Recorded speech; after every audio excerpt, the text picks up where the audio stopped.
Salam sehat, salam sejahtera buat kita semua. Perkenalkan, saya Loris Tanggang dari kelas 11 PH1 SMK Swasta Pariwisata Prima Sidikalang. Dan video ini saya buat untuk memenuhi tugas produk kreatif dan kewirausahaan dengan topik menganalisis peluang usaha.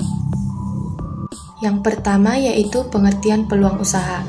Adapun yang dimaksud dengan peluang usaha berarti kesempatan, dan usaha berarti upaya yang dilakukan untuk mencapai tujuan yang diinginkan dengan berbagai daya atau sumber daya yang dimiliki.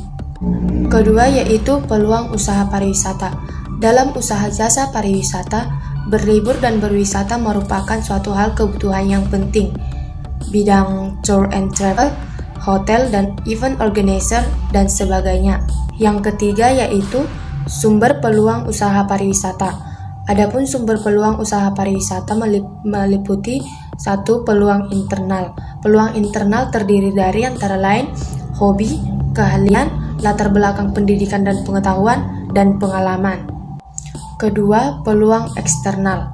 Peluang eksternal ini terdiri dari lingkungan rumah, lingkungan keluarga, peluang dari perubahan yang terjadi, peluang dari konsumen, peluang dari gagasan orang lain, dan peluang dari informasi yang diperoleh. Keempat, yaitu peluang mendirikan usaha. Peluang mendirikan usaha yang dapat dilakukan antara lain berani memulai, berani menanggung risiko atau tidak takut rugi, penuh perhitungan, memiliki rencana yang jelas, optimis dan penuh keyakinan, tidak cepat puas dan tidak mudah putus asa, dan memiliki rasa tanggung jawab. Poin yang kelima yaitu perencanaan pendirian usaha.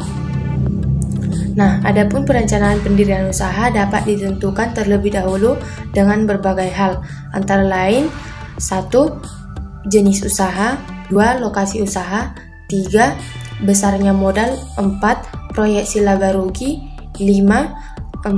Evaluasi berkala, dan yang terakhir yaitu strategi bisnis. Yang keenam yaitu merencanakan dan memulai bisnis baru. Merencanakan dan memulai bisnis baru ini bisa juga disebut dengan bisnis startup, atau yang berarti yaitu sebuah perusahaan yang baru saja dibangun atau dalam masa perintisan. Istilah ini lebih dikategorikan ke perusahaan di bidang teknologi dan informasi. Yang ketujuh yaitu kiat memulai usaha atau prosedur untuk memulai usaha. Kiat untuk memulai usaha ini dapat dilakukan yang pertama yaitu niat yang kuat, kedua tujuannya yang jelas, ketiga menetapkan ide bisnis, keempat merencanakan bisnis yang akan dijalankan, kelima membangun tim yang solid, keenam melakukan tes pasar, ketujuh membuat daring bisnis atau secara online, ke-8 memanfaatkan relasi, 9 konsisten, dan yang terakhir yaitu memperbesar bisnis. 8 yaitu ide usaha dan strategi sukses untuk memulai bisnis. Yang dapat dilakukan dalam hal tersebut antara lain 1. Melakukan riset produk dan bisnis, 2. Belajar dari bisnis sukses orang lain, ketiga mengamati tren, keempat memunculkan ide, dan yang terakhir yaitu selalu percaya diri dan tidak mudah menyerah untuk mengembangkan ide kreatif berwirausaha. Yang kesembilan yaitu menganalisis peluang usaha yang dapat dilakukan antara lain 1. Membuat sketsa bidang usaha yang hendak ditekuni, 2. Menyiapkan modal, 3. Mengurus surat izin, 4. Menyediakan sarana prasarana, 5. Menyiapkan tenaga kerja, dan yang keenam menyiapkan bahan baku, lokasi usaha, metodologi usaha, teknologi usaha, dan manajemen usaha. Poin yang ke-10 yaitu pemetaan peluang usaha. Hal ini bertujuan untuk mengatur dan mengetahui segala sesuatu yang akan terjadi ketika akan menjalankan suatu usaha. Nah, dapat digunakan dengan 1. Menggunakan analisis SWOT atau SWOT.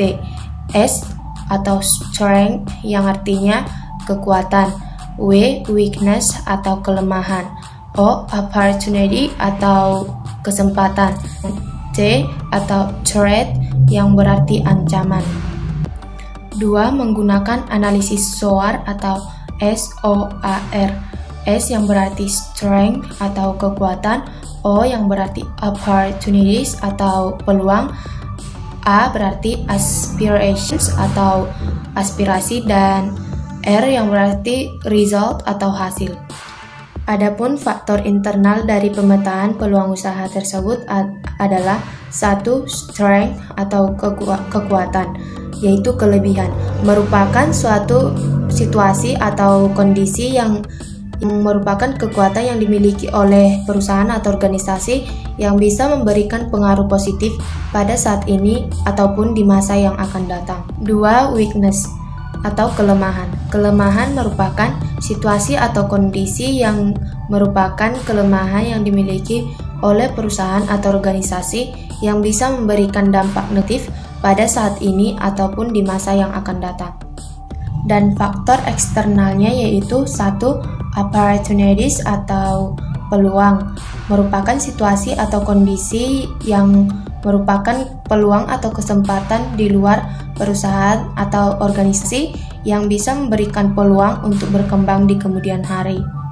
Kedua yaitu threats atau ancaman, merupakan ancaman apa saja yang mungkin akan dihadapi oleh perusahaan atau organisasi yang bisa menghambat perkembangan dari perusahaan. Dan poin yang terakhir yaitu menggunakan analisis 5W tambah 1H atau what, why, when, where, who, and how. What artinya jenis usaha yang akan diambil. Why, mengapa memilih jenis usaha tersebut. When, kapan akan memulai usaha. Where, di mana akan memulai usaha atau lokasinya. Who, siapa saja yang akan terlibat dalam usaha tersebut. And how, bagaimana cara memulai usaha, cara melakukan kegiatan usaha atau produksi usaha. Demikianlah yang dapat saya sampaikan mengenai topik menganalisis peluang usaha.